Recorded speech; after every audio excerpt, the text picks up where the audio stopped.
Hello everyone, welcome back to my channel. Today we're going to be talking about something a little bit different.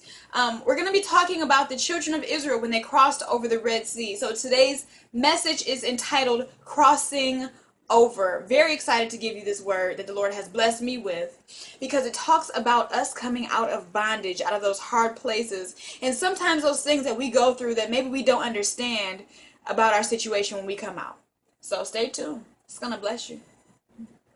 Let me give you some background. The children of Israel have been in bondage for over 400 some odd years. That's a really long time. And at this point in the story, the last plague has occurred. So the firstborn in all the land, the people and the animals have all passed away, except for those belonging to the children of Israel.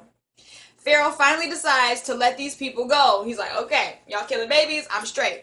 So now, as God instructs them, they go and they borrow jewelry, silver and gold from the Egyptians. I guess the Egyptians got scared. They had favor with the Egyptians and they handed over.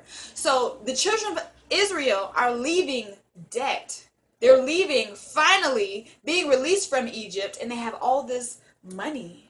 Okay? So that's where we're beginning. That is very important for us to point out in this story is that God was present the whole time. He had manifested himself as soon as they left Egypt in the form of a pillar of cloud by day and a pillar of fire by night. He led and he guided them. It also reminds us of the scripture in the 23rd Psalms where it says, when he led them through the valley of the shadow of death, that we would fear no evil. Why? Because he comforts us with his rod and his staff. God being the shepherd, his presence is comfort enough. So the whole entire time, God is leading and guiding his people and comforting them with his presence. We've all heard the saying that it's darkest before the dawn. Before you come out of that tough situation, it gets harder. Things begin to get a little bit scary. And so I want to explain why. And this verse right here explains it. Exodus 14:4 says, this is God speaking, I will harden Pharaoh's heart. I'm going to make Pharaoh act up on you, that he shall follow after or pursue after them. And I will be honored. This is the part that we need to understand. I will be honored upon Pharaoh and upon all his hosts, that the Egyptians may know that I am the Lord. So God purposely hardens Pharaoh's heart so that it'll be difficult for them to get out of Egypt. Because Pharaoh has already told them, go ahead and go, leave. I don't want to have nothing to do with you. But then his heart gets hardened and he pursues after them. He's like, I'm not done. So, that time in your situation where, you think everything is okay, and then right before the end, right before you get out, things get tough. And it's so that God can get glory, so that the Lord can show people, non-believers, that he is God in your situation, your enemy, your adversary, your opponent. All right? Now let me say this.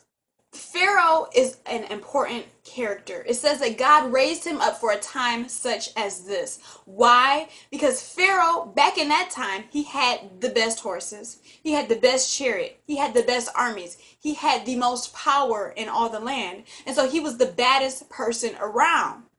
So at this time, if God defeats Pharaoh, that shows how big of a God he is. So that just is to expound on the fact that God is going to get glory out of your situation.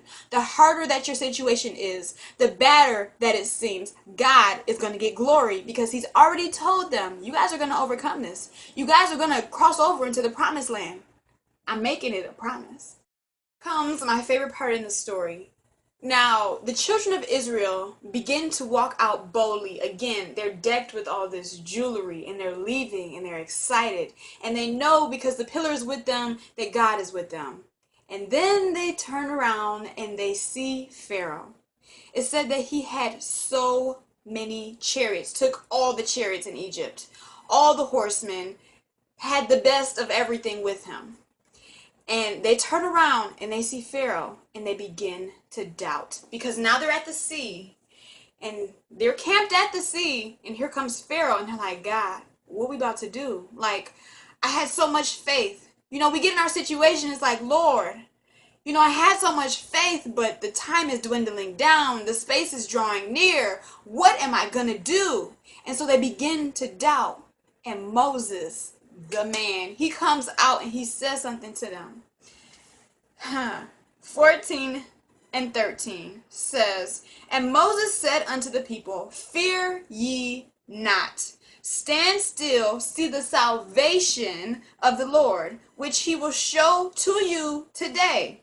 For the Egyptians whom ye have seen today, ye shall see them again no more forever." He said, I'm going to wipe out your enemy for forever. You're not going to have to deal with these same people anymore. This is me. This is God. It says in 14, "The Lord shall fight for you." You don't have to do anything.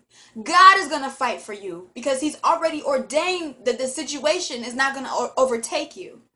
He says, "And ye shall hold your peace." Ha! Yes, Lord. So verse 15 continues. And the Lord starts to instruct Moses. He says, "Speak unto the children of Israel that they go forward." Because a lot of times what we do when we get afraid is we freeze. We're like, oh my God, what am I going to do?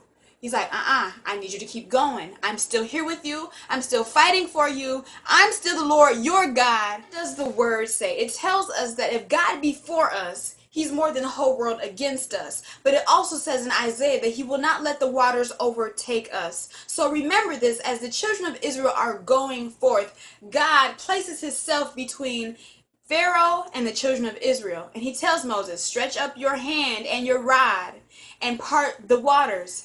And the waters move up like two great walls. And the children of Israel cross over on dry ground. Dry ground. It had to be dry. Because if it was muddy, they would have got stuck. It would have slowed them down. But the same thing, the way that they crossed over, the same thing that the Lord used to bless the children of Israel, he cursed the enemy with. Because Pharaoh soon after tries to follow after them, and the water comes crashing down on them, and they all perish. So the children of Israel are victorious, just as you will be in your situation. And when they get to the other side, they see Pharaoh and they see the army, and they're all washed and dead in the water. So it's scary, but this is God we're talking about. He got glory out of their situation just as he desires to get glory out of your situation. Please keep all this in mind. Please go read the story, Exodus 14. Be blessed. I will see y'all next week. Leave some comments. I'd love to hear what you have to say.